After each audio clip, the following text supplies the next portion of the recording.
সংসদের উচ্চকক্ষে ভোটের অনুপাতে আসন বন্টন নাগরিক ভাবনা শীর্ষক গোলটেবিল বৈঠকের আয়োজন করে নাগরিক কোয়ালিশন নামের একটি প্ল্যাটফর্ম, যেখানে অংশ নেয় বিভিন্ন সামাজিক, রাজনৈতিক ও সুশীল সমাজের প্রতিনিধি। জনগণের কাছে জবাবদিহিতা দেওয়ার শনিবার বিকেলে রাজধানীর আন্তর্জাতিক মাতৃভাষা ইনস্টিটিউটে আয়োজিত গোলটেবিল বৈঠকের শুরুতেই বক্তব্য দেন নির্বাচন ব্যবস্থা সংস্কার কমিশনের প্রধান বদিউল আলম মজুমদার। তিনি বলেন, নিম্নকক্ষের আসনের ভিত্তিতে উচ্চকক্ষ হলে ক্ষমতাসীন দলের আধিপত্য ও নিরঙ্কুশ হবে, যা স্বৈরাচারী ব্যবস্থাকে পাকাপোক্ত করবে।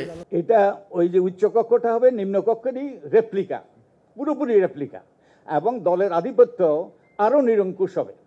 ওই যে আমাদের স্বৈরাচার সৃষ্টি হয়েছে, এইভাবে যদি হয় স্বৈরাচার আরো পাকাপোক্ত হবে। বৈঠকে অংশ নেওয়া অন্য বক্তারা বলেন, নিম্নকক্ষ আসন ভিত্তিক ও উচ্চকক্ষ আনুপাতিক ভিত্তিতে হলে ক্ষমতার ভারসাম্য থাকবে। তবে কেউ কেউ মনে করেন বাংলাদেশ এখনো দ্বিকক্ষ সংসদের জন্য প্রস্তুত নয়। বাংলাদেশে আর্টিকেল 70 বদল ঘটাতে হবে, বাংলাদেশের সংখ্যানুপাতিক নির্বাচন ব্যবস্থা নিয়ে আসতে হবে।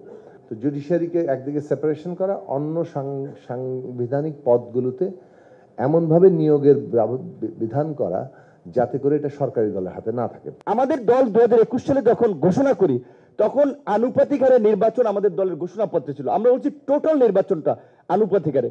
পরে অন্য দলের কথা চিন্তা করে আমরা আমাদের পজিশন থেকে সরে এসেছি যে অন্তত একটা কক্ষ, সেটা আপার হাউস। এই আলোচনাগুলো করে ব্যক্তিগতভাবে ম্যানেজ করে আমরা একটা ঐকমত্যে পৌঁছাতে পারি কিনা। যে এত বড় একটা অভ্যুত্থানের পরে যদি আমরা যেই রকম আছি সেরকমই থাকি, তাহলে সত্যি আমাদের আর এই রাষ্ট্র নিয়ে স্বপ্ন দেখার কোনো অধিকার নাই। দেশের গণতান্ত্রিক ব্যবস্থা এগিয়ে নিতে রাজনৈতিক দলগুলোর ঐক্যের জোর দেন বক্তারা। কোনো স্বচ্ছ নির্বাচনে এই সিম্পল মেজরিটি একটা পার্টি সহজে পাবে না। শাহিন আলম, সময় সংবাদ, ঢাকা। রাজনৈতিক দল থেকে তখন সিভিল